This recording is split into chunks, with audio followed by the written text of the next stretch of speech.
ओम शांति। आज 9 अक्टूबर 2023 की मुरली को हम इक्वेशंस के द्वारा समझेंगे। विशेष बाबा ने धारणाओं पर अटेंशन दिलाते याद पर हमारा विशेष ध्यान खिंचवाया है। तो पहला पॉइंट जो ज्ञान का है कि सूर्यवंशी संपूर्ण होते हैं, इसलिए उन्हें भगवान भगवती कह सकते हैं। दूसरा है जो धारणाएं हैं, अगर विकार में गए तो भ्रष्टाचारी बन जाएंगे। अंडरलाइन करना है।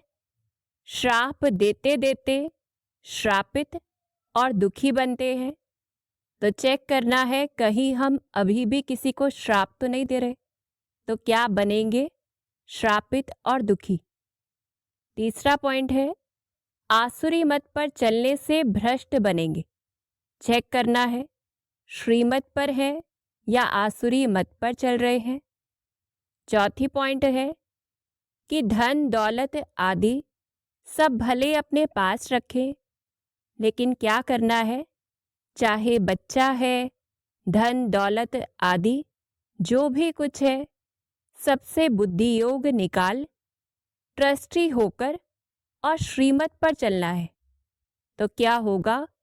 कुकर्म नहीं होगा और हम श्रेष्ठ बन जाएंगे। तो डबल फायदा होगा, जितना ट्रस्टी होकर रहेंगे और श्रीमत पर चलेंगे कि सब कुछ शिव बाबा का है, हम बस निमित्त संभाल रहे हैं। तो अंडरलाइन करना है। फिर पांचवी पॉइंट है कि हालांकि सब कुछ बाबा ने हमें दे दिया है, तो कैसे ट्रस्टी बनना है? समय, शक्तियां और स्थूल धन जो भी चीजें हैं, लौकिक संबंध संपर्क निभाते हुए, सबको संतुष्ट करते हुए क्या करना है? ईश्वरीय कमाई के लिए विशेष फ्राक दिली से हिस्सा निकालना है, अर्थात बड़े दिल से निकालना है। तो क्या बन जाएंगे? एक नामी, एका नामी वाले अनासक्त बच्चे, युक्ति युक्त, राज युक्त बच्चे और महिमा योग्य बन जाएंगे। तो फायदा ही फायदा है, जितना श्रीमत पर ट्रस्टी होकर ईश्वरीय कार्य में लगाते हैं, लौकिक को संतुष्ट करते हुए। तो जितना धारणा युक्त होंगे, योग और ज्यादा अच्छा होगा। तो बाबा ने योग के पॉइंट्स दिए हैं। पहली पॉइंट है अभी थुर में बैठ राजयोग की तपस्या करते हैं, तो क्या होता है? सूर्यवंशी कुल का फाउंडेशन लगता है। तो अपने पूर्वज स्वरूप को इमर्ज करना है, राजयोग की तपस्या करते ऐसा फाउंडेशन लगाना है। फिर दूसरी पॉइंट है स्मृति स्वरूप बनकर हर कर्म करते हैं, तो प्रकाश स्तंभ अर्थात लाइट हाउस बनते हैं। अर्थात जितना हमें याद रहे हम कौन हैं, उतना हम आत्माओं से ऐसी किरणें निकलेंगी जो लाइट हाउस का काम करेंगी। तो ये प्रैक्टिस भी करनी है। फिर तीसरा पॉइंट है कि बाबा को याद करते भोजन खाएंगे तो ताकत मिलेगी।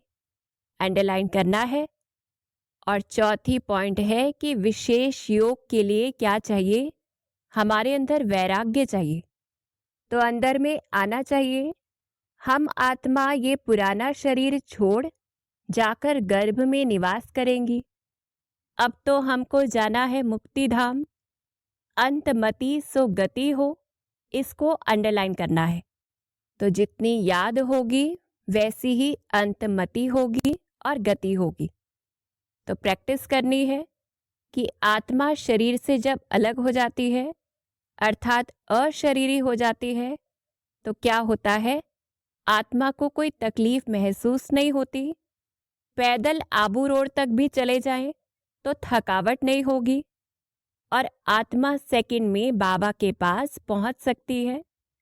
तो बार बार अशरीरी ड्रिल करनी है, इसके फायदे को जानकर, और एक्सपेरिमेंट करना है कि शरीर में कोई तकलीफ है पर महसूस नहीं हो, ज़्यादा चल रहे हैं पर थकावट नहीं है, और जल्दी ही बाबा के पास पहुंच जाएंगे। बुद्धि में बार बार मेहनत नहीं करनी पड़ेगी। तो छठी पॉइंट है ऐसा हमें रूहानी यात्रा करनी है कि बाप और शांति धाम निर्वाण धाम को याद करते वर्षा भी याद रहे तो क्या होगा, शिव बाबा के पास चले जाएंगे, बुद्धि से स्वर्ग में आ जाएंगे और स्वर्ग का वर्षा मिलेगा। तो अंडरलाइन करना है याद की यात्रा पर भी और उसकी जो फाउंडेशन धारणाएं हैं उन पर भी।